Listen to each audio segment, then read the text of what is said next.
Hello, everybody. This is Marshall Townsend. Welcome back. It is Growing Leadership blog number 6. And I'm going to be talking today about my thoughts and reflections on the third day of the John Maxwell's International Certification Training, the IMC. This was overall about 6 days from the time we did Think Tank to we did DISC training, some other workshops, followed by day 1, 2, and 3. And today was no different. Absolutely world-class. John was on fire today as he talked about his new book coming up this next year. And all the speakers were amazing in the workshops. And I'll tell you, one of the most fun I had was there was a connection where you could go in and connect and network with other people from around the world. And it was a 2-minute connection. So you went on, you had 2 minutes, a little clock was counting down, and you were able to talk to people. And you ended up talking to people from all around the world that were participating in the event. And it gave me an opportunity to learn about all types of things everybody else is doing and how they're in their country are building transformation and trying to grow their company and grow their businesses. It was absolutely amazing. And I was so impressed with all the people I met. One of the things I noted was that no matter what, whenever I've worked with the John Maxwell team, there are 3 key leadership elements that are always present. And I've always, these are what I call the leaders 3. These are skills that, and just basic fundamental leadership techniques that you should be, no matter what you're doing. You're leading a company and you're leading soldiers, or you're on a speaker on a stage. And that's where I really learned the words for the first time. I learned them from Roddy Galbraith and from John Maxwell. But these were words that were present in me throughout all my career in the military. And as soon as I heard them, they resonated with me. And I said, yeah, that's exactly what it is that I've always felt and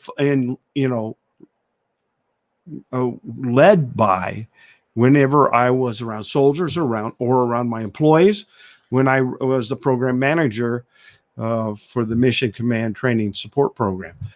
So the 3 things. Okay, so if you get your pen and paper, I'll get ready to write these down because I'll give you 3 things that no matter what you're doing as a leader, these are the most important, like I say, the leaders 3.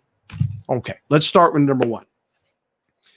First of all, and let's do it this way.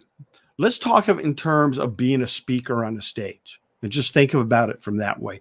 Now, you can consider this in any other thing you're doing, but let's do it from a speaker's perspective. So when I go out on the stage to speak, the first thing I need to do is believe in my audience.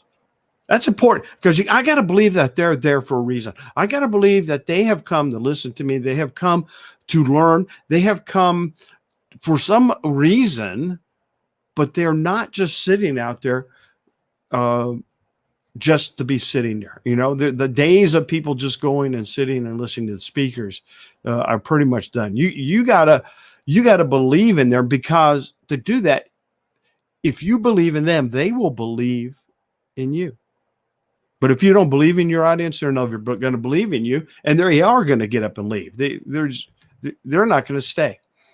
Number 2 is you got to value your audience.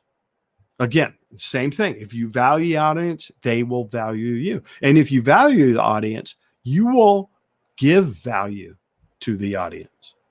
And that's a big thing, because a lot of speakers go up on the stage and they just talk. And they talk about things about them and not things that are of value to the audience. Yeah, and one of my favorites is dead guy quotes. I love this is a military term. It's called dead guy quotes.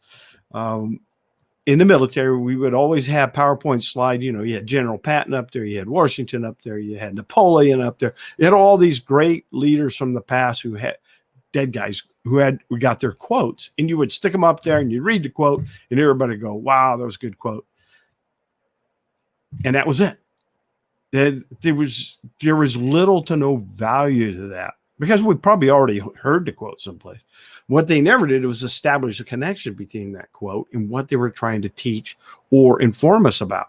So that is one of the things when you're up on the stage, value your audience so that you add value to the audience. And when you give them value, they will value you. The final one from the stage is you got to unconditionally love your audience. Now, I know that you just said, the old colonel just said, what? You got to unconditionally love your audience?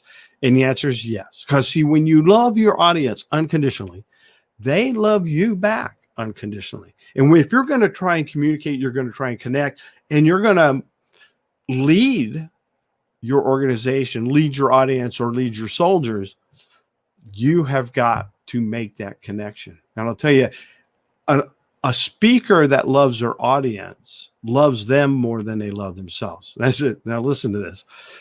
How many times have we been up on the stage and we've seen speakers, again, that were more excited about themselves? And they were just, I always laugh. I look back at the movie Purple Rain. And if you ever saw the movie Purple Rain, it was one of those times where you got the girl and you got instead of a dance off, you're having a sing off between Prince and Morris Day. It was Morris Day. And the song Morris Day sings is Jungle Love. And he goes out there on the stage and he's performing it. And while he's performing on the stage, up on the stage comes his assistant with a gilded mirror. So he's standing on the stage performing, checking his hair, checking his, he's checking himself out in the gilded mirror while performing, because it's all about him. All right. He's on the stage. It's such a classic move. But have you ever seen a speaker up on the stage that might as well had someone standing next to him with a gilded mirror, because it was all about them and not about the audience? So when you get up there, if you love your audience, it'll never be about you. It'll be about them. If you believe in your audience and you value your audience, they will believe in you and they will value you. So that's the leaders 3 that I like to talk about. Everybody have a good evening. I hope to have you back for blog number 7. This thing's starting to get some momentum. Also this week, we're going to be launching the Mark Your Ball series.